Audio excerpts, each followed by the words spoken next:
you're right. If it's a good deal, then, eventually you'll be at a place where I think you have to pick your investors, because there's you bring the deal, there's going to be money that follows, right? So are you a real estate investor looking to sharpen your skills, or a newbie looking to become one? You're in the right place. Welcome to Where Should I Invest? Real Estate Investing in Canada with your host, Sarah Larby.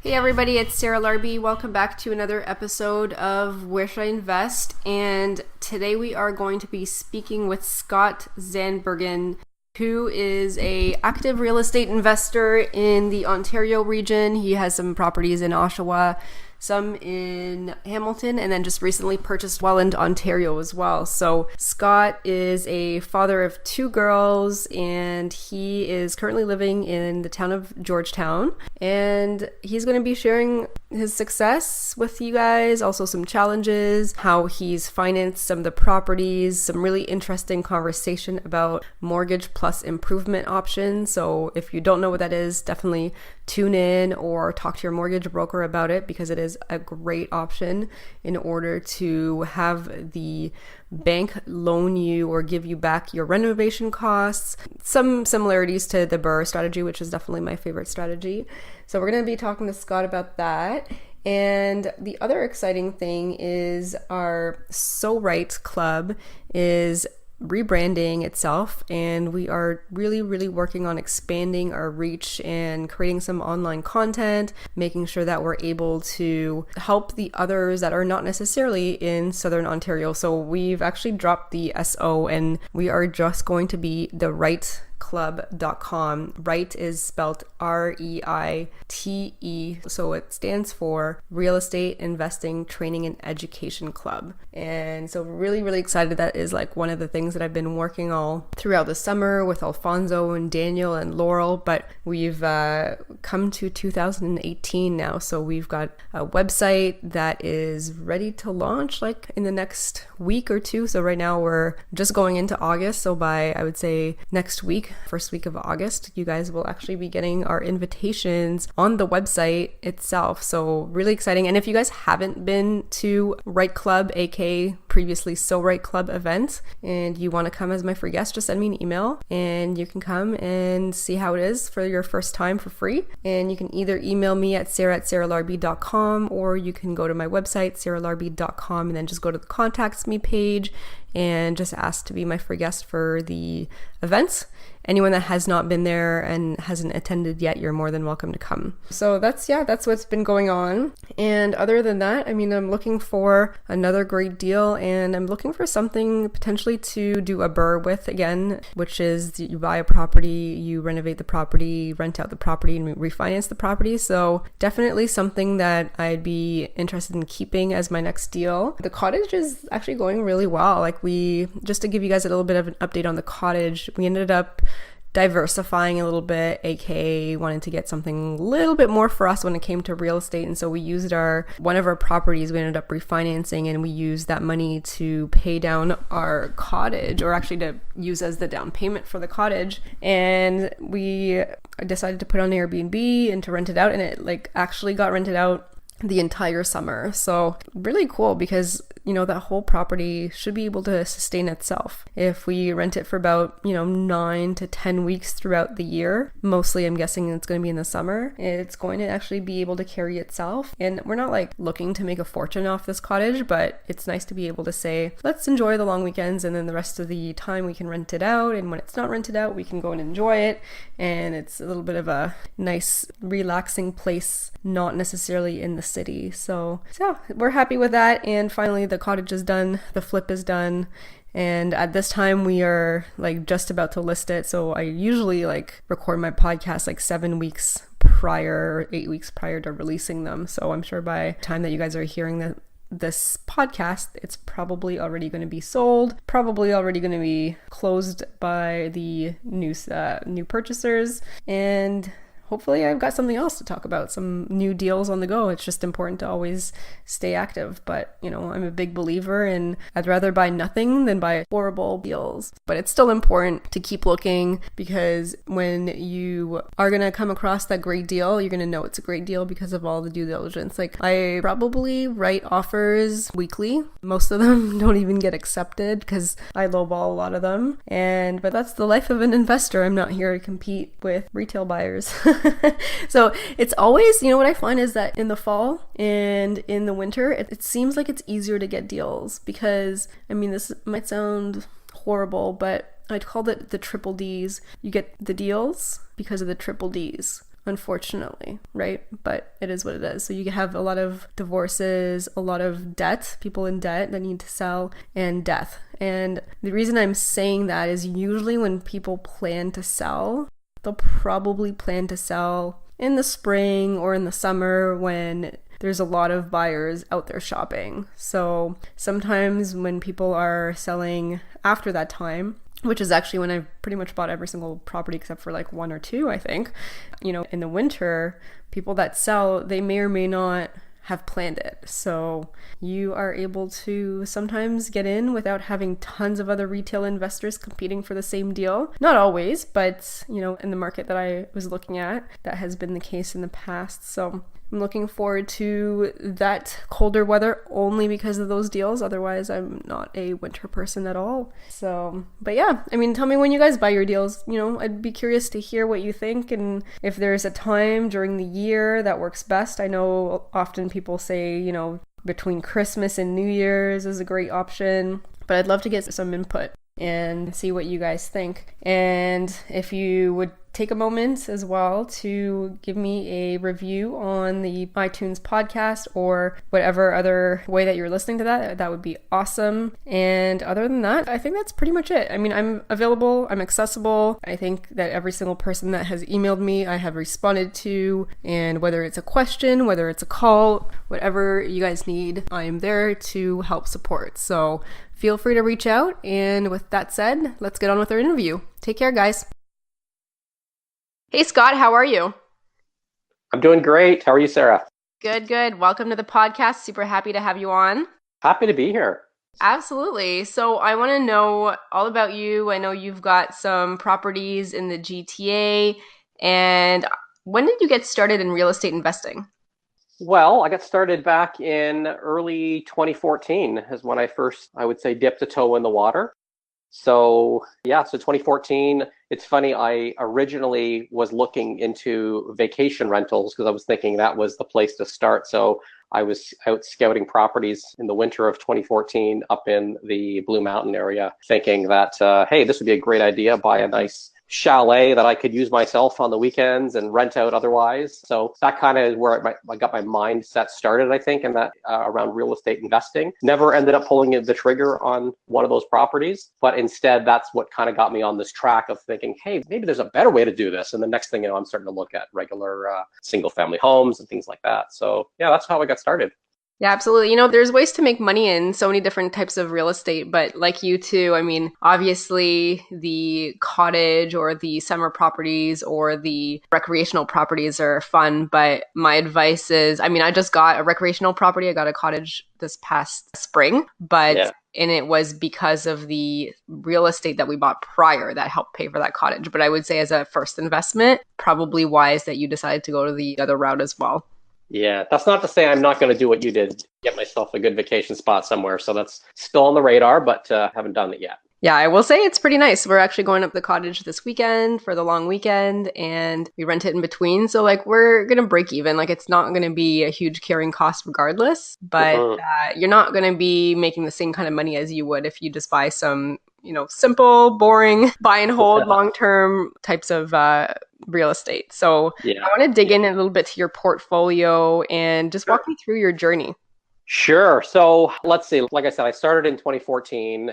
Let me just back up a little bit, though, to tell you how I got to that, because I think I'm a bit of a late bloomer in terms of when I got started in real estate investing. So, I worked the corporate life and still do, but, spent a lot of years. I would say it took me close to 20 years before I finally had that moment of, enough's enough here. I got to stop investing all my money in, garbage, mutual funds and things like that.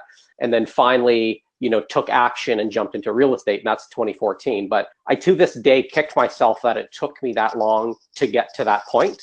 And because I just think about, I think now look at all the younger folks that are starting in their mid-20s investing and thinking, wow, like I'm 45. So, I think how many years I lost if I would have started earlier. So that's something that bothers me to this day, but, onwards and upwards, I got to put that, the past is the past. 2014, I jumped in and moved pretty fast from that point. So I bought 3 single family homes within the span of 3 months.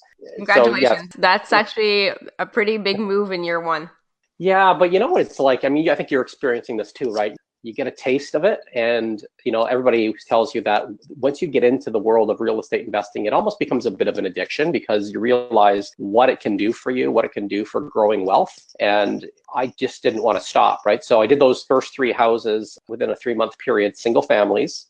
Pretty decent experience. Learned a lot through those first 3 because that was when I was like, I'd never found a tenant on my own before, so I had to go through that process, posting on Kijiji, all those kinds of things. And you learn just a ton going through all those experiences on your own. And then I think what happened in my case is that, a little bit of time passed after those initial 3 were done. We got them, rented out and operational. And there were some bumps along the way that we were learning. Like we had one of the tenants turned out to be not so great. And then they ended up not paying rent for 2 or 3 months. And we ended up having to get rid of them. So there was some learnings, but it was about a year after those first 3 that we then jumped into our 4th. So it took us some time, right? So it was like jumped out of the gates, like on fire, got those first 3 right away. And I felt the need to slow down to kind of catch up a little bit to the learning. And because now I was switching from acquisition mode to, oh boy, now I'm a landlord. What does this mean? And, some problems that come up once in a while. And so just kind of had to learn those ropes a little bit, which I did. And then, got into a 4th property about a year later. And so the first 4 that we did were all east of the GTA. So I don't know if you're familiar with the Bowmanville area, but like east of Oshawa. Yeah. So 3 properties in Bowmanville, and the 4th one was actually right in Oshawa. Okay, and these were single families? Yeah, the first 3 all single family, and then the 4th one was our first duplex. Yeah, and that one we did with a partner. So this was an individual I had met at I think it was the Durham real estate investing group that I was attending back then. And it was definitely the Durham REI group. And met a gentleman there who's a contractor and an active investor specializing in vertical splits. His name is Ryan Carr. He's been on lots of podcasts.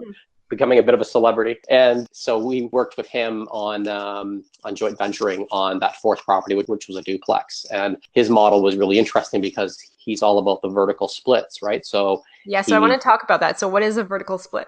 So vertical split is exactly like it sounds like, right? So traditionally your duplexes are, a tenant on the upper floor, a tenant on the lower floor. But what he specializes in is just cutting the house through the center, right? So, and it works well so this is the house we have in Oshawa is actually a 2-story home, it's not a bungalow. And it's essentially the main floor is split in half. And then there are like 2 doors to the main floor. And so your lower unit tenant essentially gets the half of the main floor and the basement. And then your upper floor tenant gets the other half of the main floor plus upstairs. And the reason why this is good is because it overall raised the rents a little bit because both tenants now have some of the main floor, meaning there's some more natural light, bigger windows, right? Mm-hmm. So that's an interesting model. And he's gone on and done lots more of those, of the vertical stuff. So that was a good one. And it was particularly good for us because he brought the deal to us. He had found it off market. So, door knocking, what have you, found the deal, got it for a phenomenal price below market value. I think we paid like $230,000 for it or something like that. We did a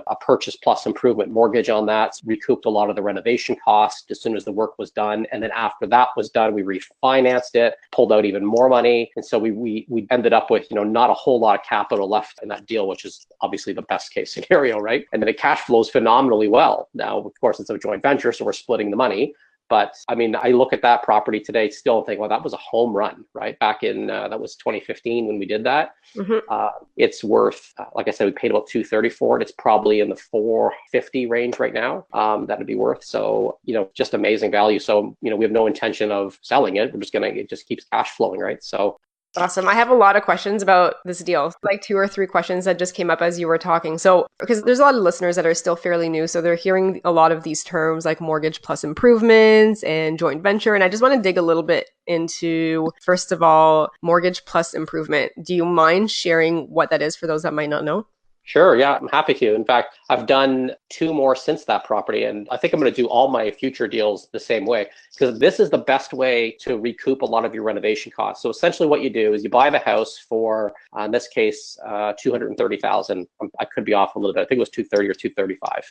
We then work with the contractor to say, what's it going to take to, do whatever needs to be done. So let's say we're going to do a suite in the property. So quote comes back, maybe the quote is $50,000 or something like that. So you get this as an official quote. You go back to the lender and say, I'm buying this house, which, I've got you've already approved me on the house for 230. Now I'd like to add on the renovation component. Here's my quote. It's $50,000. They will come back to me and say, okay, we like what you're doing here because you're raising the appreciation of the property. And then they will say they're going to give me a value, either the 50 or something right below. So usually they come in a little bit below what you're asking for. In fact, I think the most they will get, in my experience, the most you can get in terms of the improvement portion of the mortgage is $60K. I don't know if people are out there have had more than that, but that's what I've seen. So in this case, I think we got 40 from the bank. So they essentially tack 40K onto the mortgage. So now you're mortgaging at a higher amount, which means your down payment is a higher amount. It's 20% of the higher amount. So that the purchase plus the improvement. You do the work. When the work is done, the bank sends in an appraiser. They look at the original quote that you gave them, and they essentially said, yep, you did all these things. Check, check, check, check, check. They go back to the bank. The bank then cuts you the check for the 40 grand, right? And then that covers a big component of your renovation costs. So, I mean, no brainer, right? Because now you're just amortizing that cost over the 30 years. Yeah, absolutely. And I just want to make sure that it's clear, because some people might be confused about like the renovation money. It has to still come from the investor first before the bank pays it out. And I think it's just important to make that differentiator, because you're not just going to get money up front. That's why it's so handy to have some liquidity, right? So it's handy to have a line of credit, a home equity line of credit, something that you can dip into, because you're right, you're fronting the money to get the work done, right? Because the contractor needs to get paid. Like it might be a 3-month project to get this whole project done. So you're fronting the money as the job is going on, and then count on a month after the project is done by the time the bank gets their paperwork sorted and the time you get your money back, right? So yeah, you're fronting it all up front and then getting a chunk of it back from the bank when it's all said and done. Absolutely. And I just want to also point out there is a difference between doing a mortgage plus improvements and a BRRRR, right? So when you buy a property, you renovate, you refinance and rent and repeat. Can we just touch base on that briefly? Like what, in your opinion, is a reason that somebody would want to do the mortgage plus improvements rather than a BRRRR? Well, actually, I do both. I combine those 2 strategies. So in that same property, just sticking with this one for a minute, we did the BRRRR, right? Because we bought it, we renovated it. I just happened to finance the renovation portion through the bank. But when it was all said and done, we refinanced it. Now we waited about, let's say, I think we waited 3 months after it was all done. Like the renovation was done. We got the money from the bank for that improvement portion. So we got the 40K back. Mm-hmm. And then we looked at what was going on in the neighborhood, and the comps were kind of going up a bit, right? So we thought, well, what's the harm in spending the $400 on getting an appraisal done on the house, which we did. And the bank appraised it. I believe the number was $310,000, right? So we pulled out close to another $30,000 after the refinance. So that's essentially the BRRRR strategy right there, right? So absolutely. We just tacked in the purchase plus improvement in the middle of it, right? So, and when you can do that, I mean, that's like a home run, in my opinion.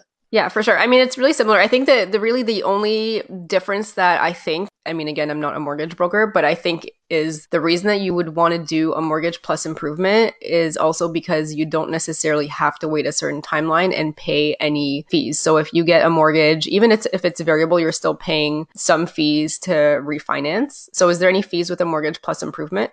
No additional fees for that, no. But you're right, there are fees on the refinance component that happens afterwards, but just on the mortgage plus or the purchase plus improvement part of it, no additional fees. Okay. So I think in my opinion, that would be one of the benefits. Not that the fees are a whole lot. Like if you guys are going to be doing a burst strategy or any of this stuff, my suggestion is that you go variable until you refinance your equity out.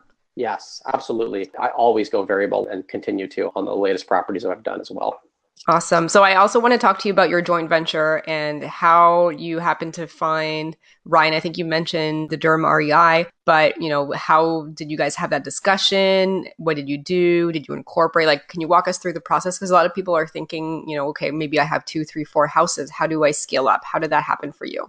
Yes, this is the case where essentially I was the money partner in this deal, right? And it's interesting because now, here we are 3 years after that deal was done, and I'm now talking to partners where it's the opposite side, where, I'm looking at being an active partner and bringing in money partners. But we look at that one specifically with Ryan. So, this was a case of networking at a local real estate group.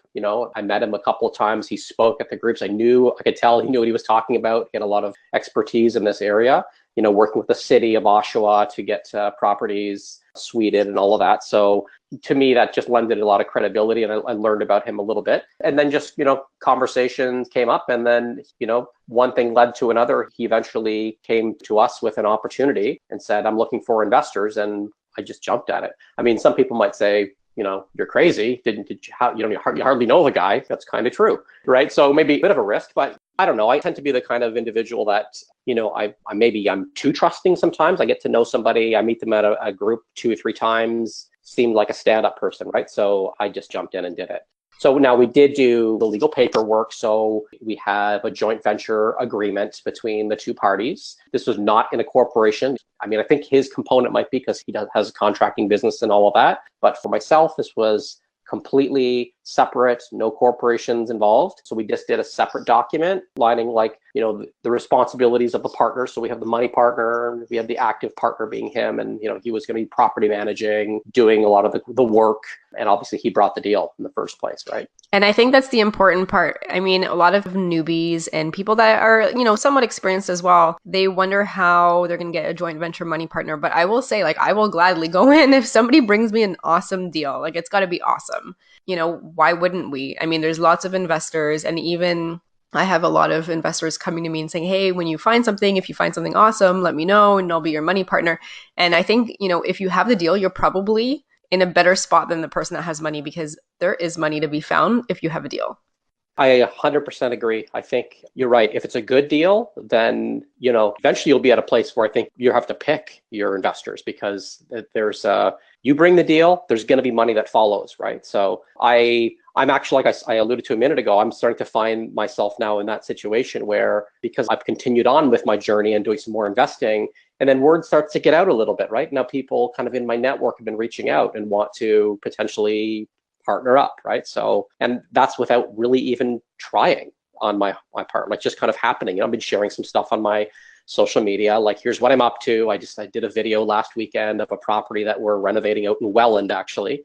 And, it's amazing that some people come out of the woodwork and, hey, tell me more about that, right? So.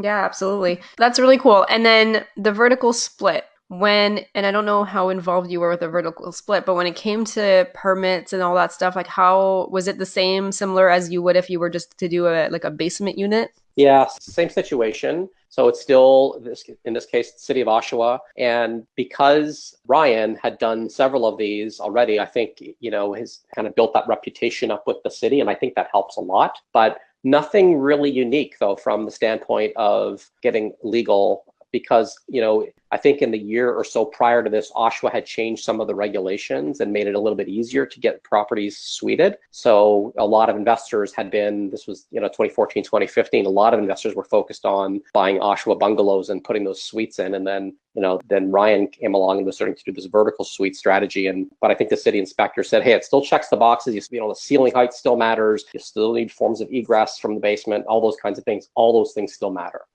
Okay, awesome. Thank you. And then so you went on to purchase property number 5, property number 6. Were those just you, or did you do some JVs on those?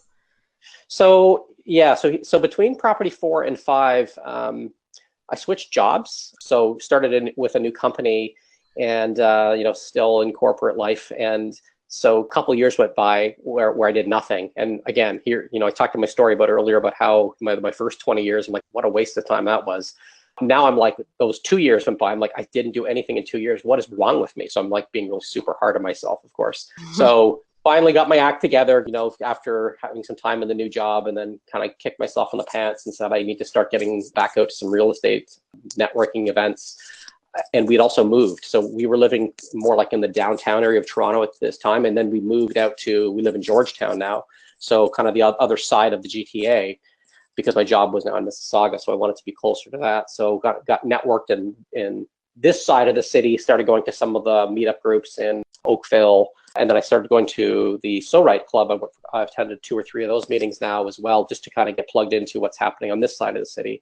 And then so I met up with my new coach / realtor who helped find my 5th property. And this one, I did have a JV on this one, but a bit of a unique one, because this was the kind of the strategy. This is a Hamilton house we bought. It's a bungalow, like a 1950s bungalow that a lot of investors are looking for, putting a legal suite in the basement.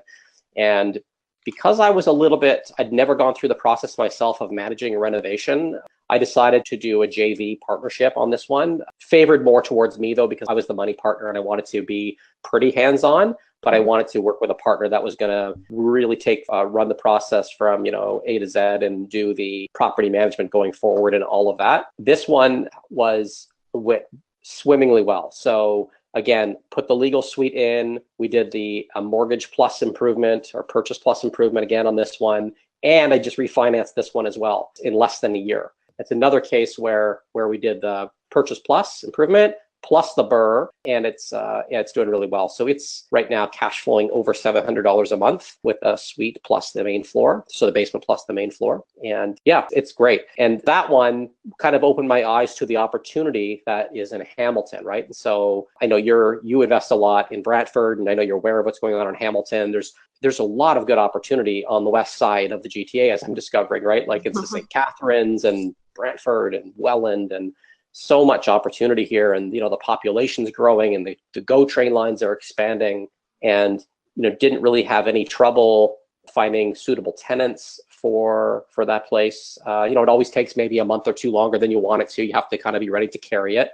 But, we put the right tenants in, and, and then they just kind of start spitting off money for you, right? I call them my money trees. Where Should I Invest? With your host, Sarah Larby. We'll be right back.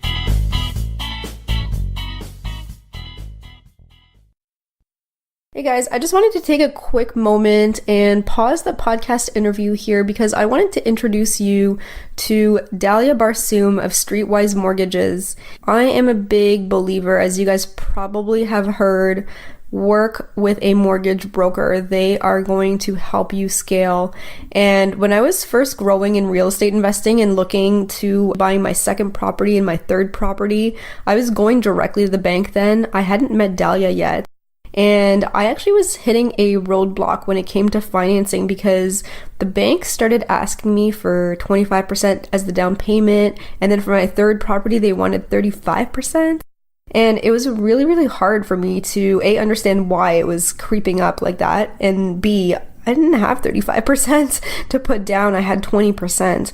And luckily, I actually met Dalia at that point in time. And Dalia is actually an investor herself, and she works with many, many investors, and she knows all the pitfalls and the barriers that normally come up with dealing directly with a bank and all the different lenders.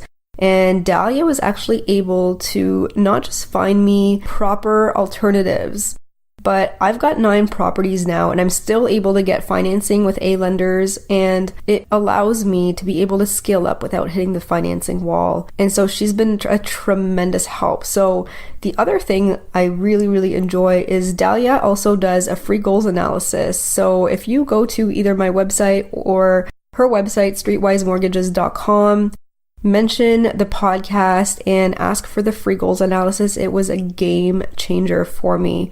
And it allowed me to actually understand what I needed to do, how many properties I was going to get because of the cash flow that I was looking for.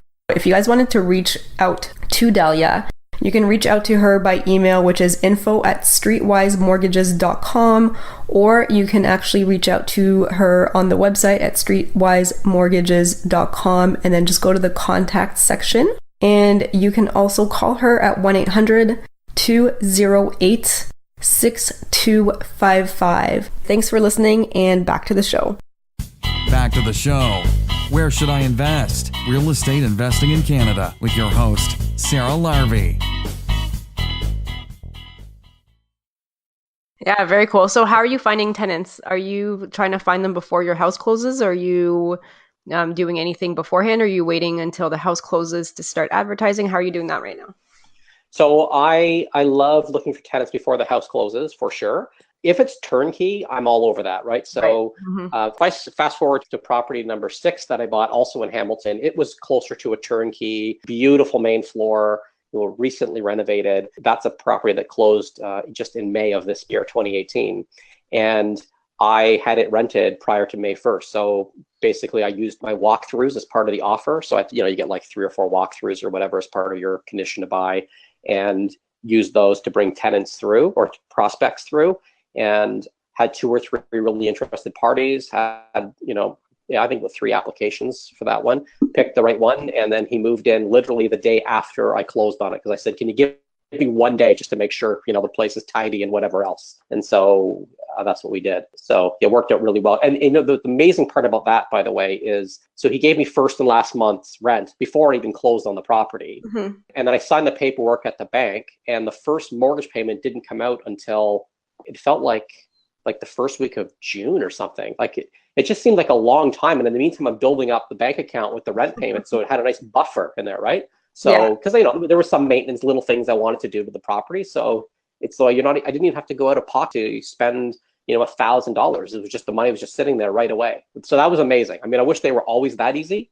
I know, right? So it's funny because this is for my turnkey properties. When I buy something, I mean, if it needs some minor work, we'll take a couple days and do that. But that is the advice that I give as many people as possible. And you basically said my words. Book, ask for 3 or 4 showings when you sign the contract for the purchase and sale agreement for the house, and start screening your tenants as soon as you remove the conditions. Oftentimes, I mean, I've had my tenants, like you said, first and last in my pocket, in my bank account, and the key was given to them, within that week. Sometimes we want to paint, sometimes we want to do like just a couple of things to freshen it up. But, there's no reason, if you're not renovating, to wait until you close on the property. And I can't say that enough. Like, I think people sometimes wait until they actually have the property, and then they start advertising. And then before you know it, 2 months are gone and you've lost 2 months of rent.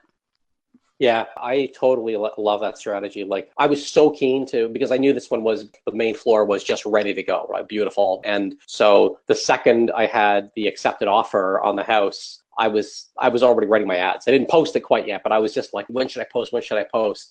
Because I wanted to start building up the funnel of leads, right? That I could start talking to.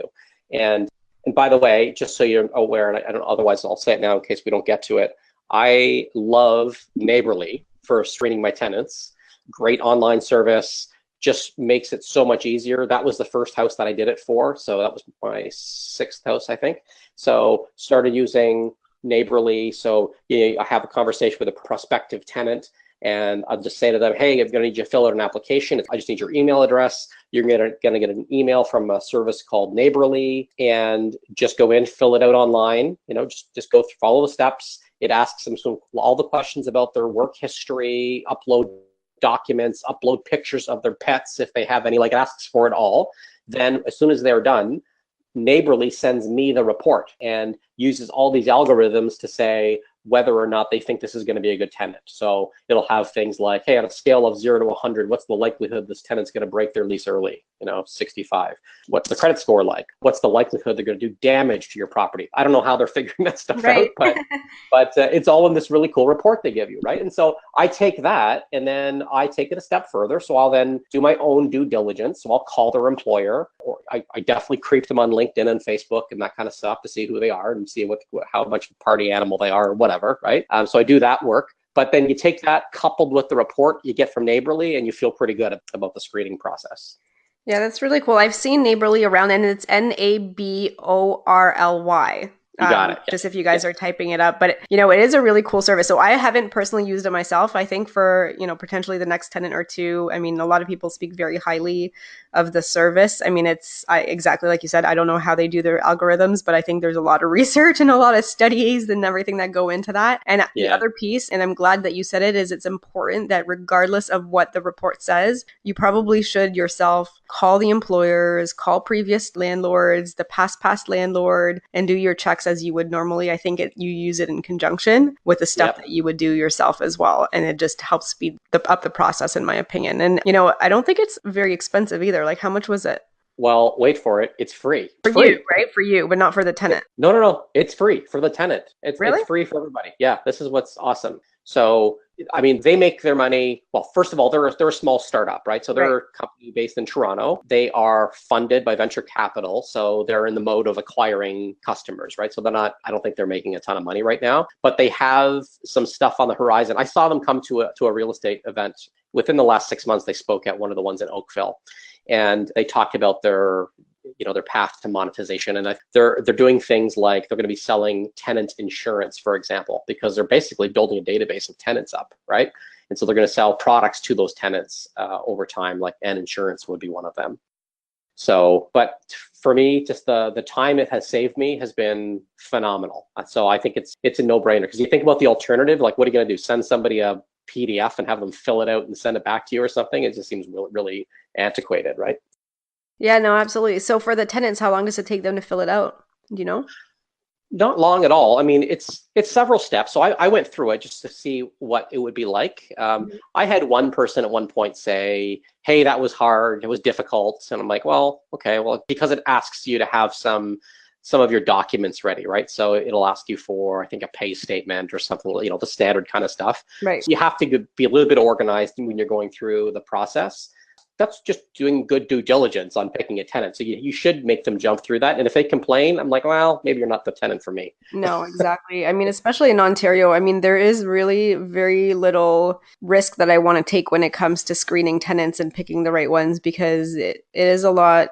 I mean, the LTB is geared towards not really us. Yeah. It's geared towards the tenants. So the more due diligence that you can do, like this is the time that, obviously you don't discriminate, and make sure that you don't discriminate on the things that you can't be discriminating on, but make sure that you have some clear, concise guidelines and you stick to those. Don't bend the rules. Like, every single time that we've had a tenant and we're like, I feel like they should get a chance, and like maybe they've had a rough time or with this and that. Like we've never had to take a tenant to court, thank goodness. But those were always the tenants that were like, we shouldn't have really done anything. And then luckily we were still able to get them out. And, unfortunately, like they broke up. Two couples that we weren't sure about ended up breaking up and both moved out, luckily. But it could have gone really bad. And those are the ones that were like, we want to give you guys a chance because we feel like you deserve a chance. And to be honest, like, I don't, it's just going to be black and white moving forward. Yeah, I did the same thing. So the first three properties, those 3 single family homes I was telling you about in Bowmanville, all 3 of the first tenants we had in there were not great. Right. Because, we did those in the first 3 months, and you, as a newbie, you get a little bit desperate too early almost, right? Like we go to the house to do the showings, and you don't get an application the first time you're there. You're like, oh no, and you start feeling a little sense of panic because, oh my God, I got to pay the mortgage payment now, and I'm not gonna have a rent payment. So then I schedule another few showings for a couple of days later, and I go there, and then I feel like, right? So now I'm like, oh, this person looks okay. Yeah, there's some red flags, but I can look past those. Or sorry, I looked past the red flags, and I shouldn't have, because that was the one I alluded to that the very first house, they stopped paying rent, or they were late a few times, and they just completely stopped, and then eventually left on their own. We did not have to go to LTB or anything like that, but we lost out on, I'd say, 2 months worth of rent from them, and then we had to go in and do paint and all that kind of stuff. So anyways, the first 3, we had situations similar to that. And I wouldn't make that mistake anymore. Now I'm like, nope, bar's going to stay high. Yeah, like our situation wasn't anything bad. It's just like we have some just amazing tenants that are so great at communicating.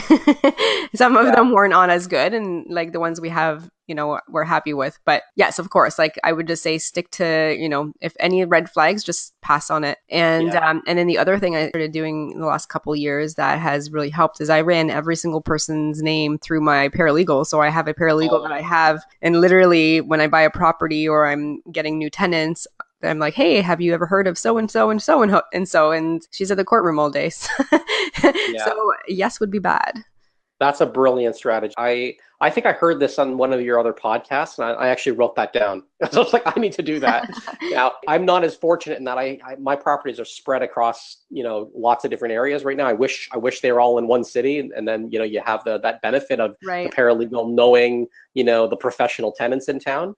But that makes a ton of sense to me too. The other thing I was going to say that has worked for me is take one extra step, when you first meet them at the house, they like it, they do the application. I always try to find an opportunity to go talk to them one more time, like an extra phone call, see if I can meet them in person. Because sometimes the second time you meet them, I don't know, you might pick up something that you didn't the first time, raise the level of comfort I have with this tenant because it's my house. I'm putting a lot of money into buying that house. I want the best person in the house because, you got to think about the tenant is probably more important than the house itself, right? Because they're the ones paying for it. So it matters a lot. So like the last guy I put in my house, that beautiful turnkey one I had, I set up a separate meeting at a Starbucks so we could go, through the lease together and sign it. I could have done that over email, but it's like, no. I just want to make sure. I want to sit in front of this guy for another 20 minutes or so, half an hour, have a conversation and see if my initial instincts were correct. You know what I mean? So that's what I do. Yeah, some great tips for sure. That's awesome. So what's next for you? Like, what's your next purchase or your next investment or what are your big goals? Well, we just closed on one, actually. So our 7th closed 2 weeks ago now. Congrats. In Welland. Yeah, thank you. So we're super excited about it. It's another bungalow. It's in Welland, pretty big main floor. It's like 1,400 square feet or something like that. But the basement, just huge high ceilings. And to me, that was like the selling point, right? So basement conversion. Yeah, totally. And so we ourselves have been down at the house. We went on the weekend, my wife and I, to put a little bit of our own sweat equity into this place. So, we already got the contractor lined up. So it closed like literally a week and a half ago. So on the weekend we went in and we decided to get started. So we ripped all the trim off, the doors off, did a little bit of demolition, which was a ton of fun. But we spent a good 24 hours, maybe 30 hours at the house and getting it ready for the contractor construction crew to come in the next week to begin some cosmetic stuff on the main floor and then a complete suite in the basement. So permitting is already in motion. All the floor, the drawings and all that are done. So yeah, we're excited. This is going to be a good one. And I think we got it at a pretty good value. And so we're doing the whole, hey, let's force appreciation by doing the suite. We'll do a refinance on this one. And by the way, we also have purchase plus improvement already lined up. And we'll hopefully do another refinance within 6 months to a year after that's all done. So is this with a joint venture? No, this is 100% myself and my wife. Okay, awesome. So, and then you're saying your crew. So are you getting the same crew that go from one property to the other, or did you find a new one for Welland? Same crew that we used the prior house, so it's not a new one. I have kind of two kind of main contacts I've been working with on this type of work now, and they have been great. And they specialize in working with investors, so I don't really have to get involved too much on picking colors of tiles and whatnot. But they just know what to do, right? And they just fill me with confidence because I see the finished products they do, and they're generally going to get it done on budget and on time. And we might have a conversation about okay, do you want to go with the gray base tones or the taupe or whatever, and that basic stuff. But after that, it's like they just do it. They go to town, right? Yeah, that's awesome. They probably have standard flooring, standard this, standard that, just keeps it down. And keeps the cost down, right? So they buy, lots of bulk tile and flooring, laminate flooring, whatever it happens to be. They go do it. So that's cool. How did you find them? Through the network. So through my realtor and coach is involved with the Rockstar network. And so I think, she put me in touch with this contractor and and then so I've been working with them ever since. And one tip I would say here is that whether it's with your contractor or any tradesperson you're dealing with, even a handyman, whatever, I always make it a priority to pay them immediately. Like when they send me their invoice, I don't wait on it for a day. I pay it that day. 100%. That's so important. Like, I'm glad that you mentioned that, like the day of. Yeah, if they catch, I've got like, half an hour on my hands, I'm just going to do it right there. I want them to feel like, wow, this guy's a good client.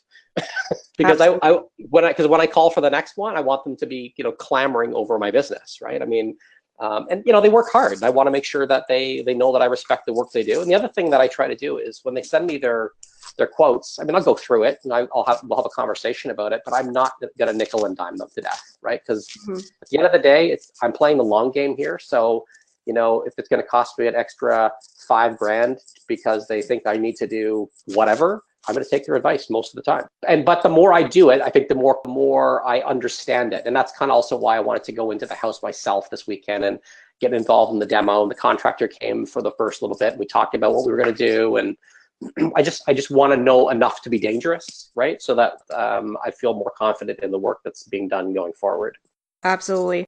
So that's really awesome. And, working with a good crew, working with good contractors, I mean, it really can make or break your whole experience when you're doing renovations, when you're doing flips, when you're doing the BRRRR strategy. So it is really important to find a good contractor, and referrals are probably my recommendation. Like 99% of the time, get a contractor or a handyman or something from a referral. The rest of the time, I mean, there might be some sites or different things that you can do, but getting a referral from another investor or somebody that you trust that is currently doing the same thing that you want to do is gold.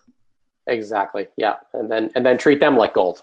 Yeah, for sure. Yeah. So, okay, cool. So let's move on to our other segments of the podcast, which is called the lightning rounds. And all right. Essentially, you're going to get the same 5 questions that everybody gets that come on the show, and you are going to try and answer it within like 30 seconds to a minute. First answer that comes to your mind. Ready? Ready. Okay, awesome. So lightning round question number 1. What is your favorite real estate investing book ever? Well, Rich Dad, of course, is the one that kind of got me started. So it's my favorite top of the list book. Audiobook. I've listened to it probably 3 or 4 times now. Love it. I'm going to do a plug for one other book that I recently listened to. Actually, I'm finishing up now, which I'm loving too. And it's the Julie Broad book, the New Brand You. Also a great read. But I'm only saying it because it's kind of fresh in my mind. But Rich Dad, top of the list. Cool. You know what? I have to pick up Julie's book. I heard it was great as well. Yeah, it's really good. Number 2, what's your favorite podcast? Oh, favorite podcast. I like a lot of podcasts. There's several that are focused on the GTA, like there's Breakthrough REI. Guys in Oshawa do that one. I listen to The Truth About Real Estate Investing. I love the Your Life, Your Terms show. And I recently started getting into the Bigger Pockets American one, which also is actually quite relevant for Canada. I have a lot. I'm a bit of an addict when it comes to podcasts. In fact, I like commuting because I can listen to podcasts. Yeah, me too. You know what? That's actually how I learned so much about real estate in so little amount of time. And it was actually the Bigger Pockets podcast that really drove me to be so passionate about it. Yeah, it's a great one. So number 3, what do you do for fun aside from real estate investing? Hanging out with the family as much as I can. I got 2 daughters that are rapidly growing up. They're now teenagers, if you can believe it. So I got a 15-year-old daughter and a 17-year-old daughter. Wow. We try to hang out as much as we can. So carve out time on the weekends, pool, whatever. And then we love to get a good family vacation in at least once a year. Are your kids into real estate? I'm trying so hard. In fact, this is funny. We recently had to do a trip back from the Ottawa area. So my parents live out there. So we did a road trip out there 2 weekends ago. So on the drive there, I played Rich Dad, Poor Dad in the car for them to listen to. And of course, they were like rolling their eyes. But, I'm working on them. Awesome. I wasn't into it until I was probably like 25. So we still have time. Number 4, if you lost all your money and assets tomorrow, how would you start again? I would say I would save up. I would work hard, make money, save money so that I could start again, right? So to me, that might mean like if I didn't have even my principal residence, for example, I might look at, the way people say these days is house hacking. So find a way to drastically reduce my living expenses by renting out my basement. So I could essentially start living for free so that I could start placing, my extra money into investments. I would probably do that. And that's what I wish I would have done in my 20s. Okay. Great answer. Number 5, if somebody has $50,000 and they want to get started, how would you recommend that they spend it? I think it depends on how ambitious they are, first of all. I would say, either go invest it. I mean, because 50K that's a down payment on some markets, right? Like you can go to London, Ontario, or Windsor or something, and you can use that money right now. So if they're ambitious, I would go do it and learn by doing. If they're a little bit more apprehensive, then I would suggest working with a partner and have the partner show them the ropes. So, do like a mentoring relationship, but we're gonna invest your money together, and I'm gonna teach you the process. I'm gonna show you how this works, introduce you to the network, and all of that. And I say that because I know a lot of times I hear people that'll spend a lot of money on getting educated and seminars and things like that. I think that's good, although I personally think you're gonna learn a lot more by doing. Just learn by doing. Very, very true. Awesome. So that was our lightning round questions. And just a couple other final questions before we wrap up. Where can listeners find you if they wanted to reach out and know more about you? Well, I don't have my own, I don't have a website or anything. I'm kind of a side hustler investor right now, but you can find me. I'm pretty Googleable. So you Google my name, Scott Zandbergen. My last name is spelled Zandbergen. So check me out you'll see me on Facebook and LinkedIn and whatnot. Or just send me an email. It's first initial, last name. So SZANDBERGEN@gmail.com. Okay, awesome. And any final last words of advice or anything else that you would like to let the listeners know? I would say just take a step in the right direction, like right now. And what I mean by that is a baby step. So I know a lot of people in my own personal network, my colleagues at work, so many people, when they learn that, this is what I kind of do on the side, everybody wants to know about it, but not very many people take a step, like actually do something about it. And so it could be something as simple as get a contact for a mortgage broker, because a lot of times that's where it's going to start. So reach out to that mortgage broker, schedule a conversation. That's the baby step we're talking about. Just do something, because that will propel you to the next step. That's the way for me, I have it written down. Like, what's the next little thing I have to do, right? I have to call my bank to get the refi started or whatever it is. But it's just too easy to just do nothing. And I think a lot of people do nothing. So if you want to do it, just start. Take a little step. There you go. Just start. Thank you so much, Scott, for being on Where Should I Invest? I really, really appreciate your insights, your tips, and sharing your success with the listeners. Thanks for coming on. Thanks for having me. It's been a lot of fun.